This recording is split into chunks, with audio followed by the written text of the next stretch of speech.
Prazer de receber agora o pesquisador, historiador Lourenço Cardoso. Saudade do Lourenço, ele que é professor adjunto da Universidade da Integração Internacional da Lusofonia Afro-Brasileira, Unilab, pesquisador docente. Suas principais áreas de interesse são literatura e relações raciais, com particular interesse pelo tema da branquitude, identidade racial branca. Tá correto, meu querido Lourenço Cardoso, ou você tem novidades nas suas atribuições? Seja bem-vindo. Bom dia, bom dia. Bom dia para todas as pessoas. Estão me ouvindo? Estão me ouvindo bem? Olha, como você está de fone e deve estar com o microfone do fone, é importante você aproximar o microfone da sua boca. Ok. É que o fone ele tá embutido. É embutido no... Exato. Então eu vou tentar aumentar um pouco aqui e vamos ver se dá certo. Vamos lá. Deixa eu aumentar aqui também. Deixa eu aumentar aqui. Vou aumentar. Bom dia, bom dia. Será que melhorou um pouco? Melhorou. Tá. Eu aumentei aqui. Bom dia. É um prazer estar com vocês. Novidade, em breve, novos livros, ou pelo menos mais um livro. Mas é isso aí, Conde. Muito obrigado pela apresentação. É um prazer estar aqui com vocês. Vamos lá para mais uma rodada de observações, análises do cenário político brasileiro. Meu querido Lourenço Cardoso, eu queria que você falasse um pouco sobre a relação do governo Lula III com o Congresso Nacional, em destaque com o Arthur Lira, que vai aumentando, né, o seu domínio pela execução orçamentária no Congresso e o domínio do centrão, né, da direita, da extrema-direita, e é uma personagem que me parece blindada pela mídia convencional brasileira, que, como o Fernando Brito disse aqui, ainda, né, nós temos um pouco de síndrome de Estocolmo, né? A gente aceita ainda os pressupostos da mídia convencional empresarial. Queria que você comentasse um pouco essa situação para a gente iniciar nosso debate aqui. Muito obrigado pela pergunta. Conde, o governo Lula III, a administração Lula III, ele entra no poder e se depara com o Congresso, com a Câmara muito poderosa, com um personagem muito poderoso, que é o Arthur Lira. E tem a disputa pela execução orçamentária. Houve aquela questão do que se chamava de orçamento secreto, que o STF, em tese, proibiu o orçamento secreto. Aí o Arthur Lira acaba tentando conseguir o orçamento público de outras formas, de maneira impositiva. Então, cabe ao Poder Executivo, que ganhou as eleições com um projeto, executar o seu projeto. E na medida que o Arthur Lira ele tem cada vez mais o controle do orçamento, haverá eleições municipais este ano, já estamos em 2024, e eles conseguiram que o orçamento que não tinha prazo, o governo federal ele tinha possibilidade, não tinha prazo para destinar o orçamento, que eles colocassem uma espécie de prazo, vai até meio do ano. Então, o Arthur Lira ele está cada vez mais se apropriando do orçamento e ele não é cobrado por isso. Quem é que vai ser cobrado pelo orçamento público? Quem vai ser cobrado pelo orçamento público é o governo Lula, é o presidente Lula, e o Arthur Lira está com muito acesso a esse orçamento, e isso não é discutido, isso não é pressionado. Arthur Lira, pelo poder que ele tem, um poder até de intimidar as pessoas, ele não é... O orçamento, o poder que ele tem, o acesso que ele tem do orçamento cada vez maior, não está questionado, não é questionado. Então, ele poderia ser pelo menos cobrado, né, pelo orçamento. Exatamente. A questão é, o governo Lula, ele está no governo com menos poder. E isso não é falado. Isso não é falado. Então, e para quem o Arthur Lira está trabalhando com esse orçamento? Para quem que ele está trabalhando?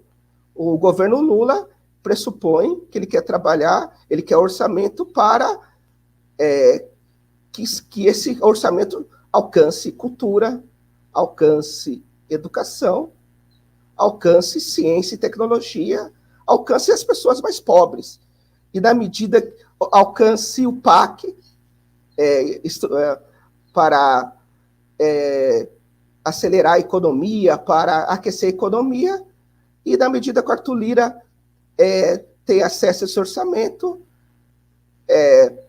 o governo fica impossibilitado disso, e a cobrança é apenas para o governo federal. É uma questão complicadíssima no sentido, o que nós estamos vivendo? Será que nós estamos vivendo uma espécie de semi-parlamentarismo? Essa é uma questão. Essa é uma questão.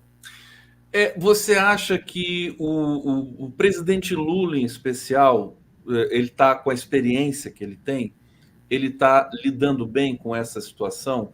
Eu vou trazer um outro dado para você. Quer dizer, o Arthur Lira, ele, como ele é do Centrão, né, é um expoente desse grupo político, que é grande, que é influente, e que é volúvel, né? Eles vão conforme o vento. Então, a gente percebe que o Lira foi bolsonarista, talvez ele ainda seja, né? Na verdade, inclusive o partido dele, o PP, está alinhado mais com a oposição do que com a situação, mas ele também dança conforme o vento. Ele se alinha, haja vista a quantidade de projetos que o governo aprovou no ano que passou, 2023. Uma análise sobre essa questão e sobre a postura do presidente Lula. O presidente Lula, no primeiro momento, ele tentou não ter contato direto com Arthur Lira. Não era para o presidente ter contato direto com Arthur Lira. Quem tem que ter contato direto com Arthur Lira é o Padilha. Então, ele tentou não ter contato direto com Arthur Lira para que não tenha o desgaste e na medida que o Arthur Lira tem contato direto com o presidente, ele negocia direto com quem manda. E nós temos os ministros políticos, como o Padilha, que, na medida que conversa com Arthur Lira, ele não tem um poder de fato para defender as pautas do governo, porque o Arthur Lira ele tem o domínio do Congresso. O Arthur Lira, que ele é direita, e nós temos também no Congresso a ultradireita. A ultradireita, ela é ideológica, a ideologia da ultradireita. Então, o Lula, se ele conseguisse ter um afastamento, não ter contato direto com Arthur Lira, e se o Padilha tivesse força, uma força que não é possível, porque o poder está no Centrão. Então, o Lula, ele está fazendo o possível, mas realmente o grande poder está na Câmara dos Deputados e nos coloca a questão: qual o poder que o presidente tem? O poder que o presidente tem requer uma necessidade de convocar a sociedade, assim, não o presidente convocar a sociedade, mas o presidente, ele realmente precisa do apoio da sociedade, ele precisa dos movimentos sociais, ele precisa das manifestações de esquerda, ele precisa ser pressionado à esquerda para balancear esse poder da direita. E o Lula já até mencionou sobre isso, e nós não estamos fazendo, porque nós não sabemos como fazer mais isso, e talvez por causa da internet, por causa desses novos meios, por causa da pandemia. Então, o poder do presidente cabe com os movimentos sociais, os políticos de esquerda saírem nas ruas para pressionar o governo. E não cabe o presidente fazer isso. Aliás, ele até poderia fazer isso, mas o PT, os partidos de esquerda, os movimentos sociais poderiam tomar esse papel. Me parece que o PT tem feito um pouco isso, haja vista ali as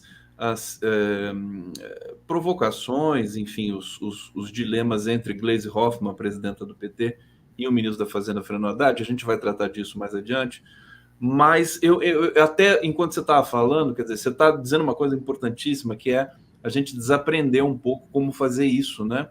Setores democráticos progressistas brasileiros, por essa tomada da extrema-direita dos espaços públicos, essa intimidação, o 8 de janeiro, etc., e a violência da polícia também, porque é assimétrico, né? Quando a esquerda vai para as ruas, a polícia bate, a polícia prende, né? E quando a direita está nas ruas, a polícia tira selfie. Quer dizer, como é que... Evidentemente que as ruas serão um espaço mais confortável para a extrema-direita. Mas eu quero falar, eu acho que está conectado com esse tema, meu querido Lourenço, de segurança pública. E vou trazer aqui a nomeação do Lewandowski para o Ministério da Justiça. Ele acabou de chamar um representante do Ministério Público de São Paulo, que o nome dele é Sarubo, né, para ser o secretário nacional de Segurança Pública. Já está compondo a sua equipe. Por que eu estou dando esse dado para você? Porque eu queria que você falasse da segurança pública, da letalidade policial, né? Desse dado que incomoda, né, muito a esquerda, do fato de a Bahia, por exemplo, ser um estado governado pelo PT, liderando o processo de letalidade policial no Brasil. A esquerda está começando a saber lidar com segurança pública. Eu queria um balanço teu com base nessa nomeação do Lewandowski também, que, a despeito de ser um garantista, né, reconhecido no STF, ele já anunciou que vai endurecer com relação à segurança pública. Então, eu queria um balanço teu sobre esse processo. A esquerda, ela não sabe lidar com o tema segurança pública, porque esse tema foi sequestrado pela direita e pela ultradireita. Então, a esquerda, ela sabe que no tema segurança pública, em termos emergenciais, você tem opções de endurecimento, mas que é uma questão social, que a questão da segurança é uma questão de educação, que é uma questão de cultura. Então, e a esquerda já não pode falar mais isso, porque se ela disser isso, a direita vai acabar colocando que a esquerda quer tratar a questão da violência com flores.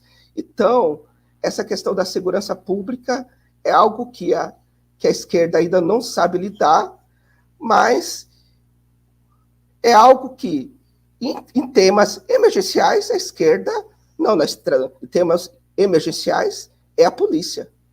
Mas a solução não é só a polícia. Nós temos que voltar a esse debate, voltar a ser debate. Nós temos que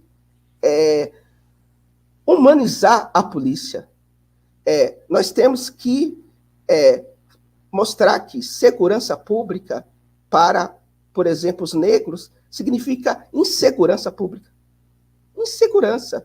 Então, a esquerda tem que retomar esse debate em temas emergenciais, a polícia com o endurecimento, essa questão do tráfico de drogas, mas isso é emergencial. A questão da educação, da segurança, é também uma questão da educação, é uma questão cultural. É o que a esquerda sabe, nós temos que voltar a esse debate.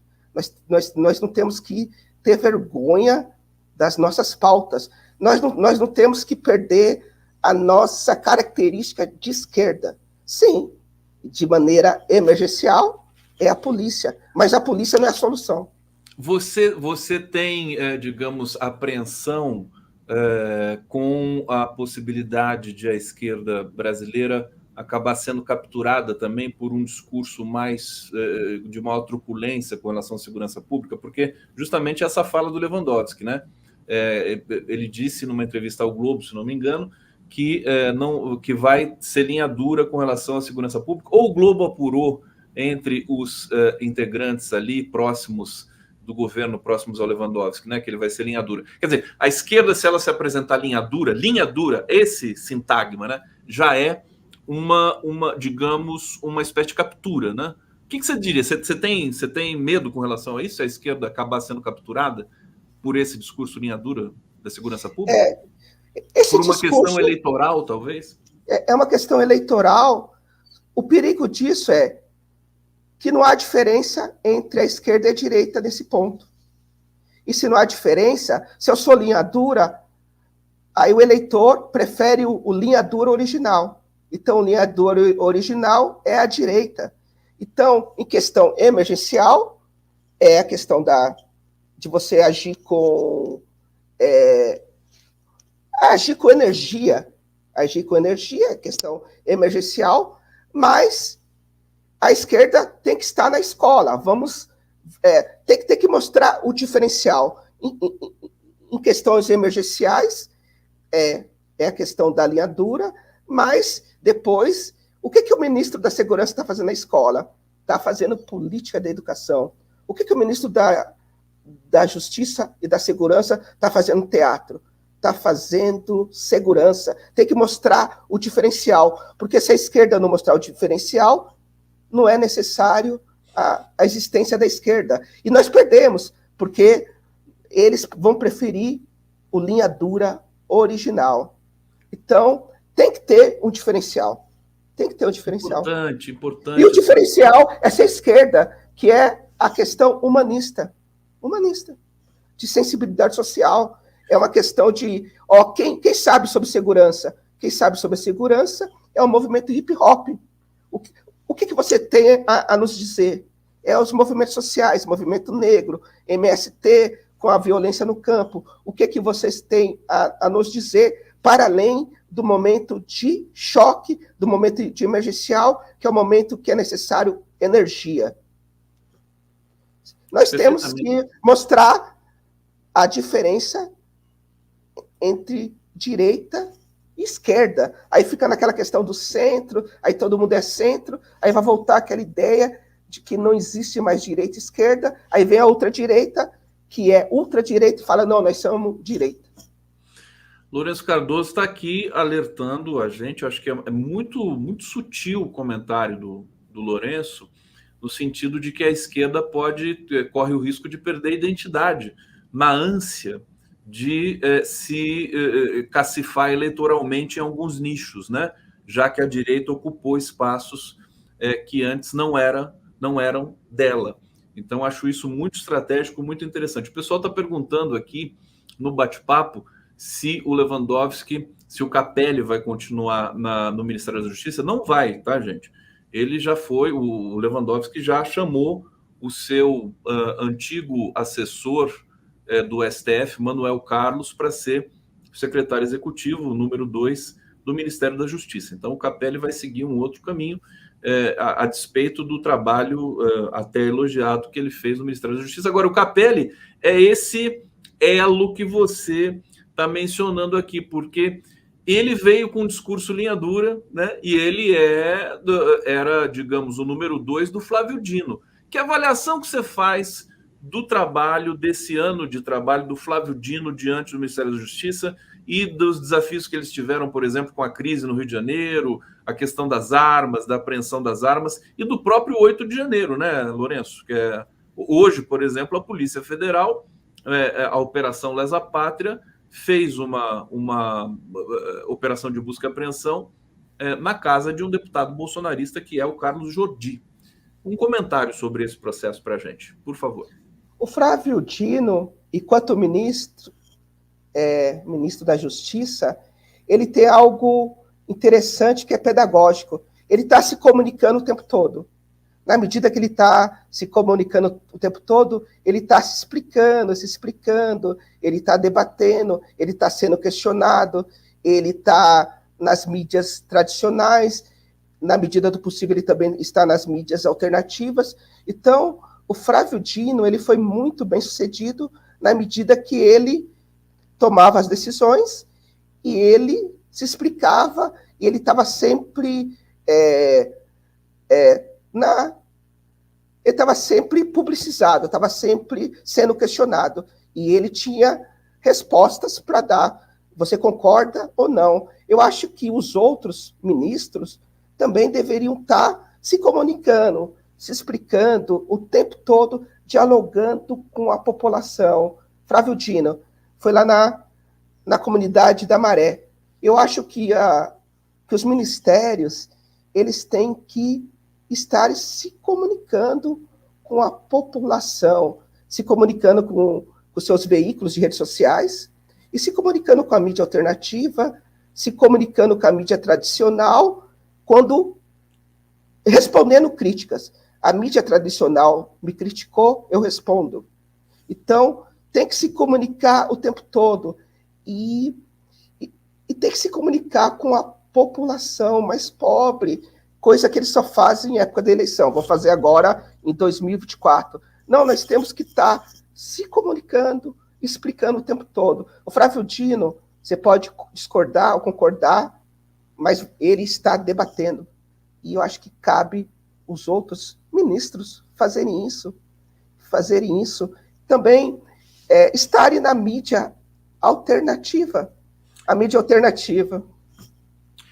Lourenço, mais uma vez, muito bom, viu, Lourenço, te receber aqui, porque você traz uma observações que, em geral, não estão circulando por aí, de muita atenção. Quer dizer, o Dino tem essa característica de ir para o confronto também, de ocupar o espaço na mídia, em todas as mídias, e os outros ministros não, né? Você vê que os outros ministros ficam meio que calados ali, encostados. Claro que eles estão trabalhando, muita gente sabe disso, que tem todo um processo para se desenvolver, restaurar, né, a estrutura governamental do país que foi destruída por Temer e Bolsonaro, mas a necessidade dessa comunicação direta, como você está propondo aqui, é muito importante. Talvez o Haddad também se enquadre um pouco, né? Ele se comunica bem também, ainda que a área dele seja uma área muito espinhosa, né, que provoca, inclusive, essas sensibilidades dentro do próprio partido do presidente da República, o Partido dos Trabalhadores. Você poderia citar alguns ministros, por exemplo, que você entende como que estão à altura, né, no ponto de vista da comunicação, e alguns que estão aquém, por exemplo, para a gente? Eu penso que o Silvio de Almeida é um grande comunicador. Aí ele poderia se comunicar mais, a Sônia Guajajara, a Aniele, se comunicar mais. Ocupar mais espaço, né? Na cena. Sim, e as pessoas as pessoas já têm espaço, que é o novo mundo. O seu celular é seu espaço. O Twitter, agora o X, debater com eles, assim... O Haddad ele tem se comunicado mais com a mídia tradicional. E está faltando ele fazer o que ele faz quando ele é candidato a governador, quando ele é candidato a prefeito. Se comunicar com a comunidade, se comunicar com a mídia alternativa, se comunicar com a mídia alternativa lá do Capão Redondo, se comunicar com a mídia alternativa lá de Heliópolis, se comunicar e se permitir ser criticado por essas pessoas. O Haddad tem sido muito criticado, eu acho isso válido, e eu penso que o presidente Lula também acha válido. Então, e na função que ele está, é a função de ser criticado mesmo. Mas o Haddad, ele tem que se comunicar para além da Globo News, para além do mercado, e se comunicar com a mídia alternativa, se comunicar com a escola, ele foi ministro da Educação, e se colocar à prova, e assim como todos os outros, Silvio de Almeida é um grande comunicador. Então, Sônia Guajajara, todos se comunicarem. Teve aquela questão da polêmica sobre racismo ambiental. Não, vamos explicar o que é isso. Vamos nos comunicar. As pessoas estão me criticando.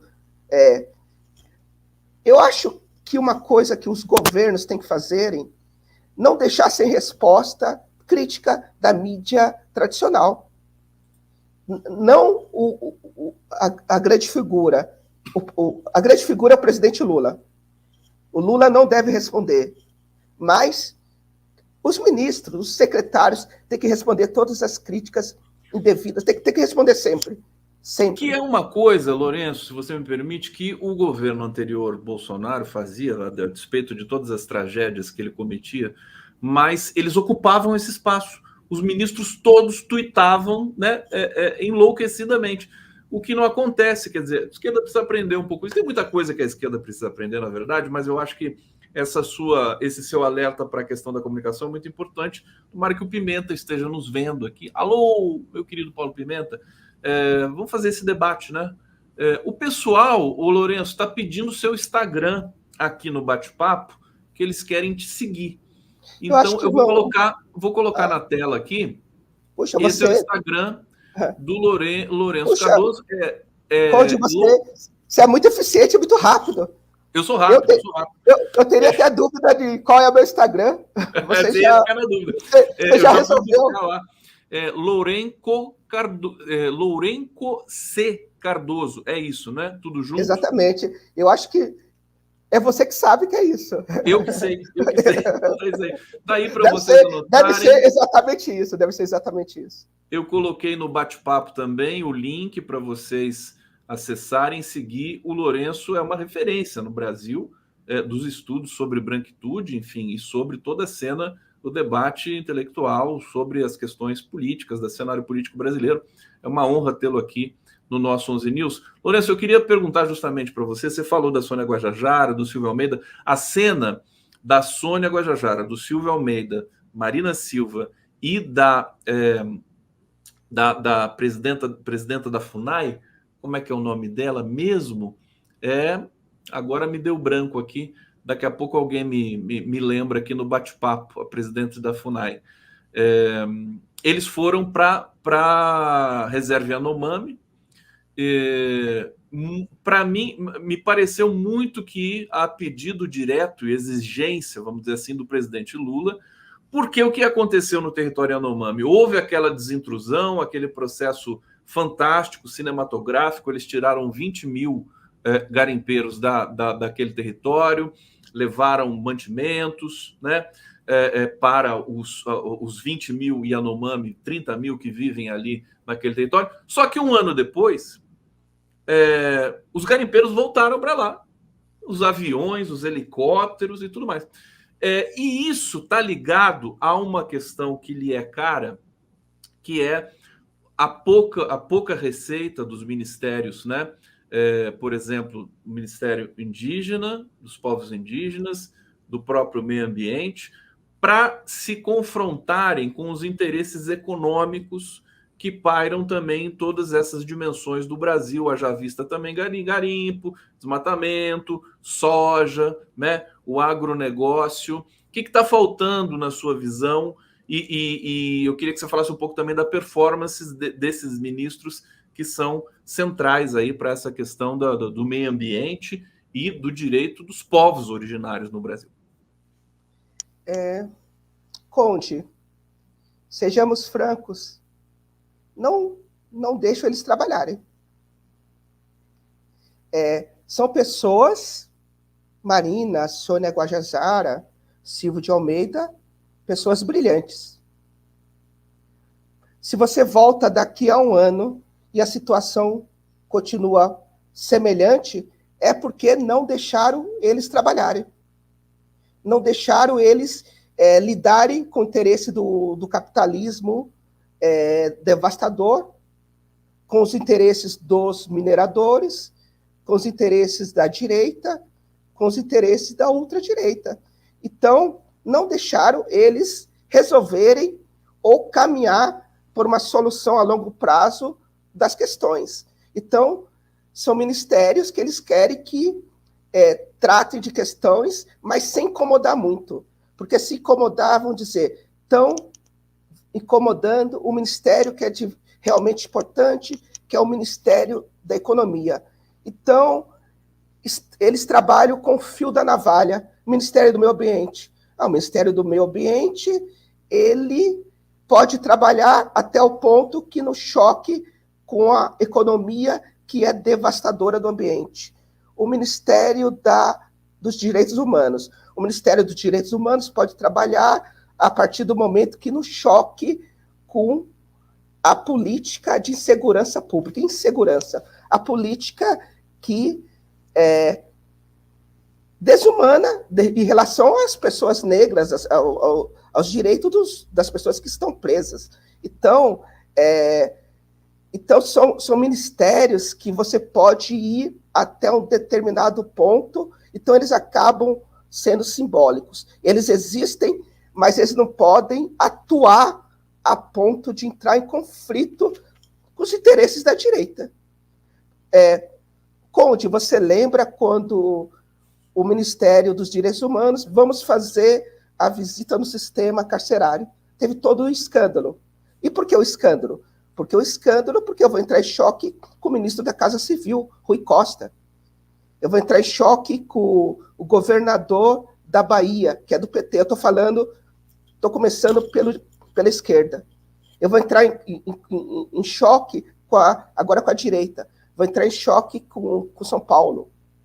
Então, são ministérios que eles só podem trabalhar até determinado ponto, desde que não incomode a direita e a outra direita. Desde que não incomode, vamos ser franco, a Câmara dos Deputados. Sônia Guajajara. A Sônia Guajajara, antes de ser ministra, ela deu uma entrevista que é válida ainda hoje. Sônia Guajajara não necessariamente é para ser ministra da questão indígena. Ela pode ser ministra do meio ambiente. Silvio de Almeida não necessariamente é para ser ministro dos Direitos Humanos, que é uma questão muito difícil, é fio da navalha. Na medida que ele atua, ele entra em choque com o Estado de São Paulo, com o Estado da Bahia, com o Rui Costa. Mas ele poderia ser ministro da Economia, porque o perfil do Silvio de Almeida é muito parecido com o perfil do Haddad, e também o Silvio de Almeida, um dos temas que ele sempre trabalhou é a economia. Então, tem essas contradições. São pessoas competentes, mas não os deixam trabalhar de maneira profunda, de verdade. Como se os ministérios tivessem status diferentes, né? E, na verdade, tem, né? Pelo volume de recursos que cada ministério tem. Agora, cabe também a esses ministros lutarem por mais recursos. O próprio Silvio Almeida, enfim, todos os envolvidos aí nessa... reformatar, né, a governança brasileira, no sentido de que ela foi toda degradada por governos anteriores golpistas. Meu querido Lourenço... Eu acho que isso daí serve o exemplo do Flávio Dino. Converse, se comunique, fale. Claro, exija, grite. Exija. Um dia, você não é ministro, você está ministro. Então, claro. Converse, dialogue e quando tiver conflito... O Conde, esquerda, nós já tratamos disso. Vamos para o conflito, não sejamos tímidos. Nós estamos muito tímidos. Lembra que a gente conversou até sobre a questão da covardia? A esquerda está um pouco... Eu não vou usar a palavra covarde, porque eu estou educado. Não vamos usar a palavra covarde, porque eu também sou esquerda. Né? Nós somos esquerda. Claro. Então, já que nós somos esquerdas, então vamos usar a palavra covarde. Nós estamos muito acovardados, nós estamos falando de nós mesmos. A gente pode fazer autocrítica. Nós estamos muito tímidos, vamos para o embate e vamos explicar. Vamos estar falando... Não, porque... explique por que a situação da população indígena continua semelhante. Nos explique.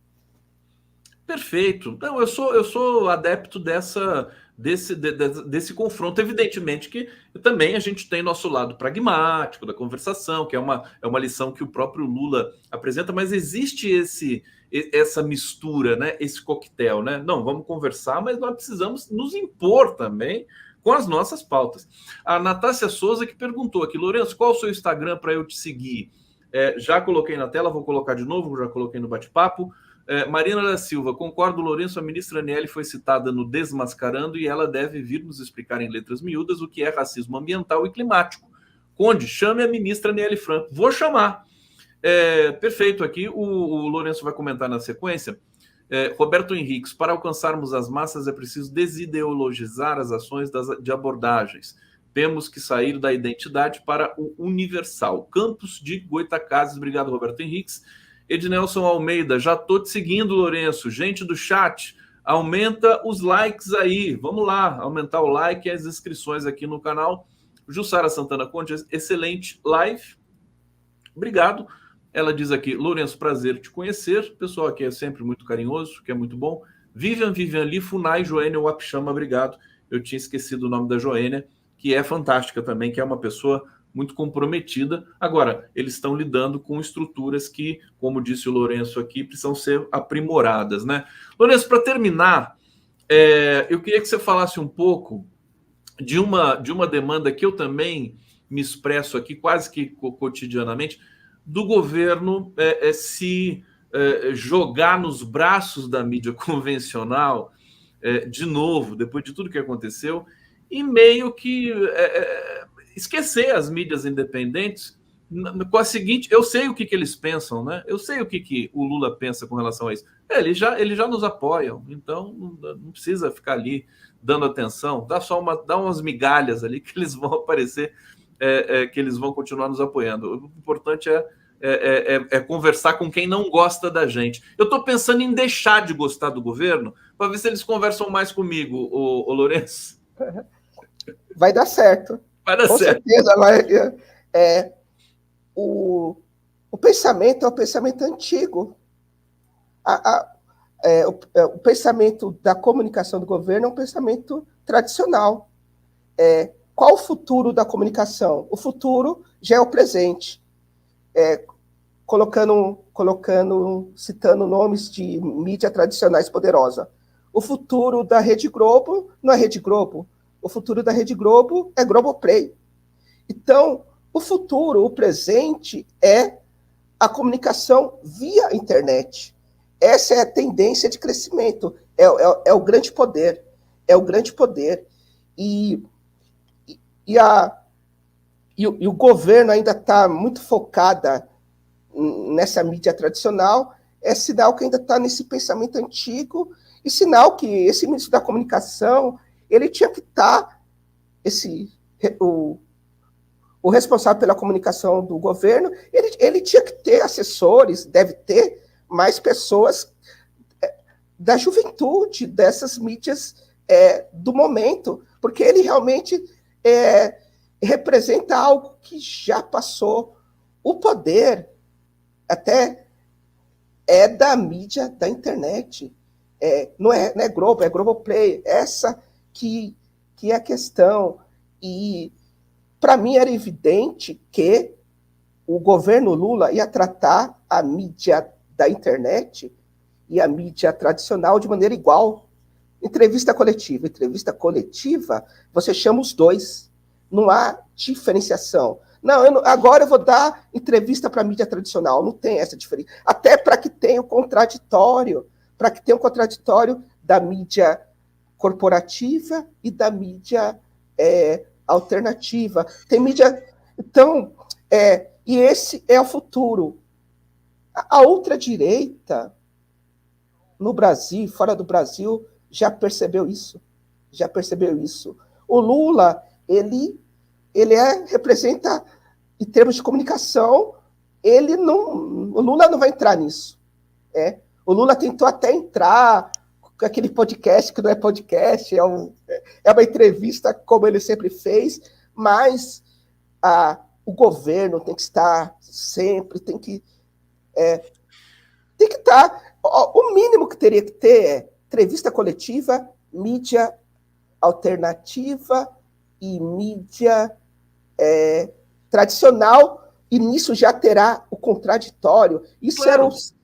Isso era óbvio. Eles Isso eles não precisam nem investir muito nisso, é só articular, quer dizer, chama os dois campos, né? A mídia independente e a mídia industrial, né? Para coletiva, para a mesma coletiva. Né? Vai aparecer. Vamos ser franco, vamos falar de dinheiro. Dinheiro. Tem que distribuir o dinheiro de maneira mais equitativa, isso inclui as mídias alternativas. Inclui as mídias. Sim, porque é questão de dinheiro. Como é que se explica o dinheiro destinado só à mídia tradicional, que nem o ex-governo de direita fez? Aliás, não é direita, é ultradireita. Lourenço, deixa eu te pedir aqui, por favor. Nosso tempo, infelizmente, acabou. O Lourenço vai voltar aqui em breve, porque ele sempre tem coisas interessantíssimas. Eu estou aqui doido para perguntar outras coisas para ele. Mas, assim, a SECOM e a comunicação do governo acaba despejando também recursos para uma internet industrializada, que é a Mind, que é a agência da Preta Gil, que ela é uma das sócias, né? Que tem todo aquele imbróglio lá com o Choquei e tudo mais. Quer dizer, as mídias que deram voz, né, ao PT e à esquerda que estava proscrita das mídias convencionais, viraram um patinho feio. Deixa eu trazer aqui o comentário. A Natácia Souza está dizendo: Conde, gostei muito do seu 11 News, a sua apresentação, convidados incríveis, amei seu programa, cheiro no coração. Obrigado, Natácia. Também adorei sua presença aqui. Fabiana Ubinha, um querido, o Lourenço. E a Natácia, mais uma vez. Lourenço, você deu uma aula de comunicação, você na comunicação tem muita importância e peso, por isso que você deveria ser um potencial ministro da SECOM. Olha só, bacana isso aqui. Lourenço, brigadíssimo. Estava com saudade de você. O dinheiro ia para a mídia alternativa, isso com certeza. Isso iria. Bom trabalho, bom fim de semana. E a gente continua conversando para você voltar aqui para conversar mais com a gente. Obrigado, um prazer sempre.